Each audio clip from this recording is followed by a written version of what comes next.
Hi, it's Ian. Welcome to pensionerfitness.com. Today we're going to look at the lower half of our body. We're going to look at strengthening the legs.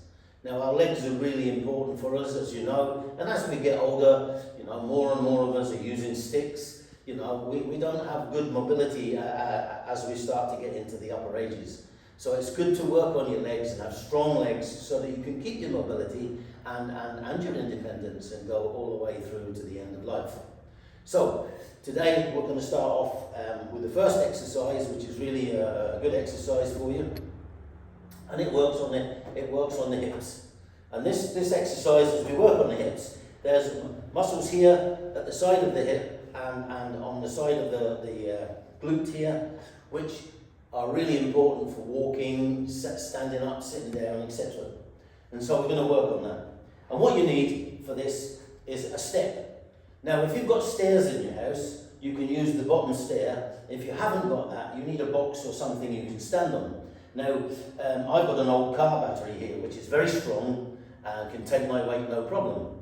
But you've got to make sure whatever you use is strong enough and it won't collapse when you're standing on it. Otherwise, you'll fall and get hurt, and we don't want that.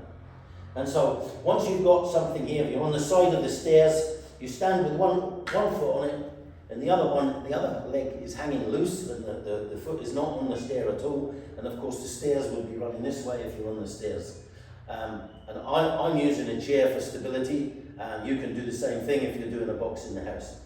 So from here, what we're going to do is we're going to do an exercise which has two names. It's called a pelvic drop and a hip hike. It's called a hip hike because the hip gets hiked up, and it's called a pelvic drop because the hip goes down towards, we're pushing the leg down towards the floor. So from here, what happens is you've got one leg supporting you. Let me just stand on that properly, that's better. Right, you've got one leg supporting you, and the other leg is loose, and you're going to use your hip to lower that leg down and raise that leg up so that the hip is going down and up. But what you've got to do is you've got to keep your knees as straight as possible. Now, for some of you, you'll get some movement in the knee of the leg that you're supporting you, but do your best to keep both knees straight. And basically, you're going to lower, from the hip, you're going to lower that leg down and raise it back up. So that's a pelvic drop and a hip hike. So it's got the two names. So you go down and up is 1, 2, 3, 4, 5. If you need a little rest at 5, take a little rest at 5. It's not a problem, because you will feel this at first if you're not used to it. And then once you've done 5, you can carry on 6, 7, 8, 9, 10. Once you've done 10, you change over. If you're on stairs, you can turn around, and then you carry on the other side. So that's the pelvic drop and hip hike. It's a really good exercise. It makes this area move properly. It helps to loosen off things like your hip flexors, and it's really, really good exercise which puts you in a good stead for walking, having a good pace, standing up, sitting down. It's a good exercise, and you should do this exercise as much as you can, because it's really, really going to keep you walking for the rest of your life. Okay, so the second exercise we're going to look at is leg swing. It's called leg swings.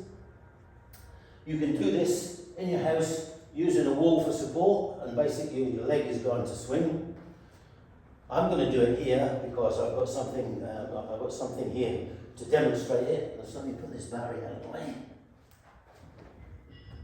I've got a chair to support me. You can use a wall, a table, whatever you've got that can give you stability.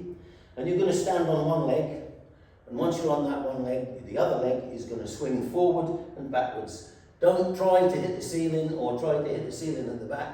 You're not trying to do that. You want to keep your body straight, and you want to just allow it to go as far forward as it will go and swing. So 1, 2, 3, 4, 5, 6, 7, 8, 9, 10, 11, 12, 13, 14, 15. Once you've done 15, change over and you would do the other leg. If you're on a wall, it means turning around, etc. Now that's a really good exercise. Again, that's giving you better flexibility in this area. So for walking, for running, jumping, climbing, whatever you want to do. So that's the second exercise. Now the third exercise, you'll need something like this, elastic band. Now these bands, normally I try to show you exercises where you don't have to spend money buying equipment. And a band like this is very good. You can use it for other areas apart from what we're going to do today. But normally, when you go into shops, they come in little packs. Occasionally they sell them separately, and they're not very much money, they're quite cheap. But if you get a little pack, they're normally 4 or 5 in a pack. The ones I buy, there's 5, and they come in colours. There's a yellow, a green, a blue, a red, and a black. This is the black one, and it's the strongest of the 5. So yellow being the weakest and black being the strongest. And this is the one I like to use. And this exercise is to do a banded sidewalk. So what I've got to do is put this on, and I'm going to put this on here. Get this put through. Now, just let me get into position. Once this is on, and of course you're going to choose the band which suits you. You know, this, if you get one like this black one, it's a little bit harder to push it out. And basically you're going to sidestep. And as you do your banded sidestep, you walk a step, walk a step, walk a step, walk a step. And you can keep doing that. And you can do that for 10, 15 steps one way, 10, 15 steps the other way. This is quite a long room. I can do sort of 30 steps up and back again, and have done many times. Depending on the room you've got is what you'll do. You'll use it to suit you. And you don't have to go very far. You can do 2 or 3 this way and then come back and do 2 or 3 this way. And each time you step, you're pushing that out, keeping your legs as straight as you can. Now, I don't have a problem with stability. If you have a problem with stability, don't forget, you can do this with your hands against the wall.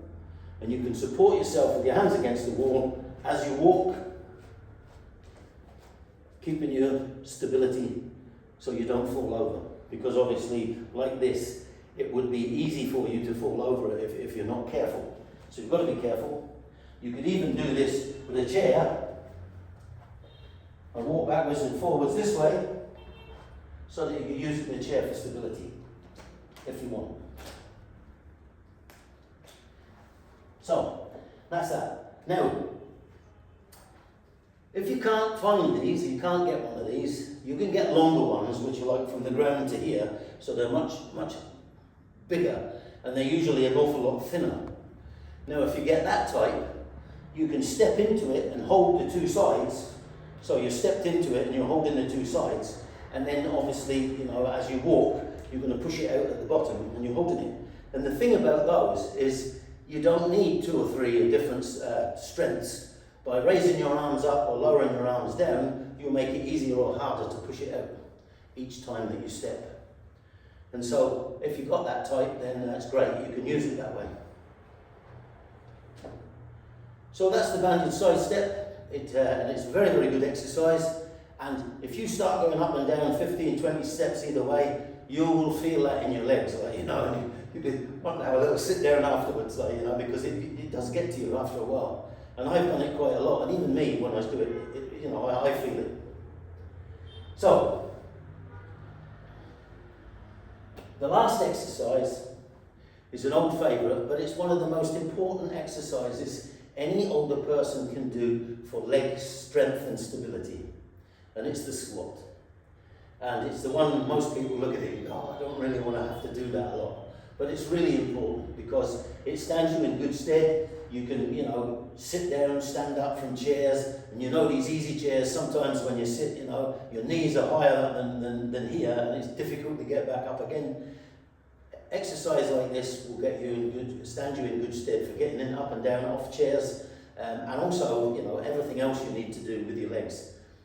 So here we go, and it really does build strength in your legs. So you want your feet about hip width, certainly no wider than shoulders, and you're going to hinge at the back with from here, And then as you go down, you want to raise your arms so that you balance yourself out. And you want to come down to get this as level with the floor as you can. So you're here, right?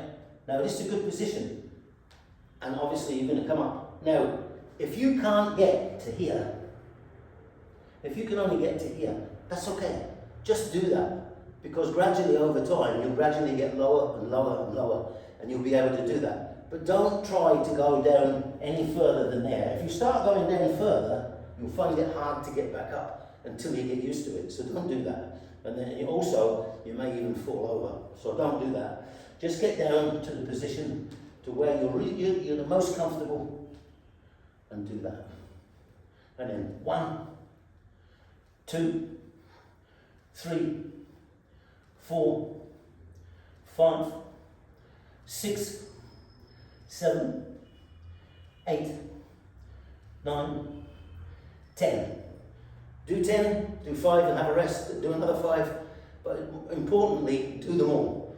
And do them as best you can and as properly as you can, and they will stand you in good stead, I promise you. And you will build strength in your legs. All the muscles of your legs benefit from this.